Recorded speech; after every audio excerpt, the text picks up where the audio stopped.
ಇನ್ನು ರಾಷ್ಟ್ರ ರಾಜಧಾನಿಯಲ್ಲಿ ನಿರ್ಮಾಣವಾಗಿರ್ತಕ್ಕಂಥ ಈ ಗದ್ದಲದ ಪರಿಸ್ಥಿತಿ ಇದೆಯಲ್ಲ, ಅದು ನಮ್ಮ ರಾಜ್ಯಕ್ಕೂ ಸಹ ವ್ಯಾಪಿಸಿಕೊಂಡಿದೆ. ನೀಟ್ ಗದ್ದಲ ಕೋಲಾಹಲದ ಹಿನ್ನೆಲೆಯಲ್ಲಿ ರಾಜ್ಯದಲ್ಲಿ ಕಾಂಗ್ರೆಸ್ ಮತ್ತು ಬಿಜೆಪಿ ನಾಯಕರುಗಳ ನಡುವೆ ಸಮರಕ್ಕೆ ಕಾರಣ ಆಗಿದೆ. ವೀಕ್ಷಕರೇ, ನಿನ್ನೆ ನೋಡಿದ್ವಲ್ಲ ಕೆಪಿಸಿಸಿ ಕಚೇರಿಯ ಮುಂದೆ ಏನಾಗೋಯಿತು ಅಂತ, ಅಕ್ಷರಶಃ ರಣಾಂಗಣವೇ ಆಗೋಗಿತ್ತು.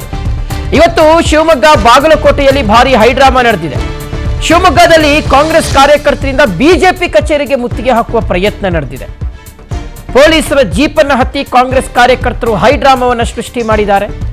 ಈ ಸಂದರ್ಭದಲ್ಲಿ ಬಿಜೆಪಿ ಕಾಂಗ್ರೆಸ್ ಕಾರ್ಯಕರ್ತರನ್ನ ಪೊಲೀಸರು ವಶಕ್ಕೆ ತೆಗೆದುಕೊಂಡಿದ್ದಾರೆ. ಬಾಗಲಕೋಟೆಯಲ್ಲೂ ಪರಿಸ್ಥಿತಿ ಏನು ಭಿನ್ನವಾಗಿರಲಿಲ್ಲ. ಬಾಗಲಕೋಟೆಯಲ್ಲೂ ಅದೇ ಸಿಚುವೇಶನ್ ನಿರ್ಮಾಣ ಆಗಿತ್ತು. NSYI ಘಟಕ ಹಾಗೂ ಜಿಲ್ಲಾ ಕಾನೂನು ವಿಭಾಗದಿಂದ ಪ್ರತಿಭಟನೆ ನಡೆದಿದೆ.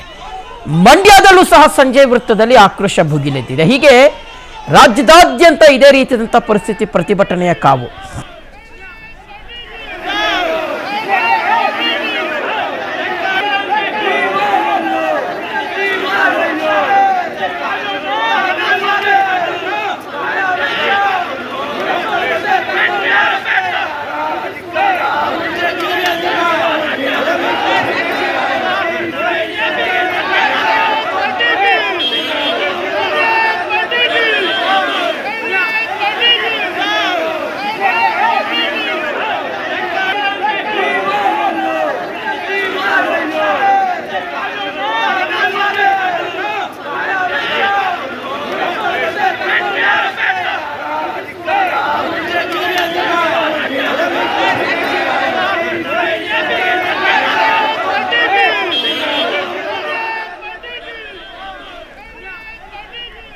ಓಕೆ, ಸೊ ನೋಡಿ, ಒಂದು ನೀಟ್ ಪ್ರಶ್ನೆ ಪತ್ರಿಕೆ ಸೋರಿಕೆ ವಿಚಾರಕ್ಕೆ ಸಂಬಂಧಪಟ್ಟಂತೆ ಮೊನ್ನೆ ರಾಹುಲ್ ಗಾಂಧಿಯವರು ಪ್ರಧಾನಿ ನರೇಂದ್ರ ಮೋದಿ ಅವರ ನಿವಾಸದ ಮುಂಭಾಗದಲ್ಲಿ ಪ್ರತಿಭಟನೆ ಮಾಡ್ತಾರೆ. ವೀಕ್ಷಕರೇ, ಈ ಸಂದರ್ಭದಲ್ಲಿ ಒಂದಷ್ಟು ಗೊಂದಲದ ವಾತಾವರಣ ನಿರ್ಮಾಣ ಆಗುತ್ತೆ. ಇದನ್ನ ಖಂಡಿಸಿ ನಿನ್ನೆ ಬಿಜೆಪಿ ನಾಯಕರು ನಮ್ಮ ರಾಜ್ಯದಲ್ಲಿ ಬೆಂಗಳೂರಿನಲ್ಲಿ ಕೆಪಿಸಿಸಿ ಕೇಂದ್ರ ಕಚೇರಿಗೆ ಮುತ್ತಿಗೆ ಹಾಕುವ ಪ್ರಯತ್ನವನ್ನ ಮಾಡ್ತಾರೆ. ಈ ಟೈಮ್ನಲ್ಲಿ ಬಿಜೆಪಿಯ ಶಾಸಕರಾದಂತಹ BP ಹರೀಶ್ ಅವರ ಮೇಲೆ ಮೊಟ್ಟೆಯನ್ನು ಎಸೆಯಲಾಗುತ್ತೆ.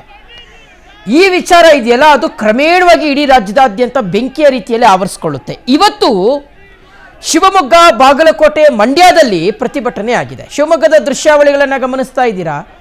ಇವತ್ತು ವೈಸ್ ವರ್ಸ, ನಿನ್ನೆ ಬಿಜೆಪಿಗರು ಕಾಂಗ್ರೆಸ್ ಕಚೇರಿಗೆ ಮುತ್ತಿಗೆ ಹಾಕೋ ಪ್ರಯತ್ನ ಮಾಡಿದ್ರು. ಅದು ಇವತ್ತು ಉಲ್ಟಾ, ಅದೇ ಕಾಂಗ್ರೆಸ್ ಕಾರ್ಯಕರ್ತರು ಬಿಜೆಪಿ ಕಚೇರಿಗೆ ಮುತ್ತಿಗೆ ಹಾಕೋ ಪ್ರಯತ್ನವನ್ನ ಮಾಡಿದ್ದಾರೆ. ಅಂದ್ರೆ ನೀವು ಮಾಡಿದಿರ, ನಾವ್ಯಾಕೆ ಮಾಡಬಾರ್ದು ಅಂತ ಅಷ್ಟೇ. ಸೊ ಮಗದೊಂದು ಕಡೆ ಬಾಗಲಕೋಟೆಯಲ್ಲೂ ಸಹ ಪರಿಸ್ಥಿತಿ ಭಿನ್ನವಾಗಿರಲಿಲ್ಲ. ಅಲ್ಲೂ ಬಿಜೆಪಿ ಮತ್ತು ಕಾಂಗ್ರೆಸ್ ಕಾರ್ಯಕರ್ತರು ಪ್ರತಿಭಟನೆಯನ್ನು ಮಾಡಿದ್ದಾರೆ. ಈ ಸಂದರ್ಭದಲ್ಲಿ ಪೊಲೀಸರು ಬ್ಯಾರಿಕೇಡ್ಗಳನ್ನು ಹಾಕಿ ತಡೆಯುವ ಪ್ರಯತ್ನವನ್ನ ಮಾಡಿದ್ದಾರೆ.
ಮಗದೊಂದು ಕಡೆ ಮಂಡ್ಯದಲ್ಲೂ ಪ್ರತಿಭಟನೆ ಗಮನಿಸ್ತಾ ಇರತಕ್ಕಂಥದ್ದು. ಮಂಡ್ಯದ ಶಾಸಕರಾಗಿರುವಂತಹ ರವಿಕುಮಾರ್ ಗಣಿಗ ಅವರ ನೇತೃತ್ವದಲ್ಲಿ ಅಲ್ಲಿ ಕಾಂಗ್ರೆಸ್ ಕಾರ್ಯಕರ್ತರು ಪ್ರತಿಭಟನಾ ರ್ಯಾಲಿಯನ್ನು ಕೈಗೊಂಡಿರ್ತಕ್ಕಂಥದ್ದು. ಈ ಸಂದರ್ಭದಲ್ಲಿ ಗಣಿಗ ರವಿಕುಮಾರ್ ಅವರು ಪ್ರತಿಭಟನಾ ನಿರತರನ್ನು ಉದ್ದೇಶಿಸಿ ಮಾತನಾಡ್ತಾ ಇರ್ತಕ್ಕಂಥ ವಿಜುವಲ್ಸ್ ಅನ್ನು ನೋಡ್ತಾ ಇದ್ದೀವಿ. ಸೊ ರಾಜ್ಯದ ವಿವಿಧ ಕಡೆಗಳಲ್ಲಿ ಇಲ್ಲಿ ಒಂದು ಈ ಪ್ರತಿಭಟನೆಗಳು ಅಥವಾ ಈ ರೀತಿಗೆ ಆಕ್ರೋಶದ ಮೂಲ ಕಾರಣ ಏನು ಅಂದ್ರೆ ನೀಟ್ ಪ್ರಶ್ನೆ ಪತ್ರಿಕೆ ಸೋರಿಕೆ.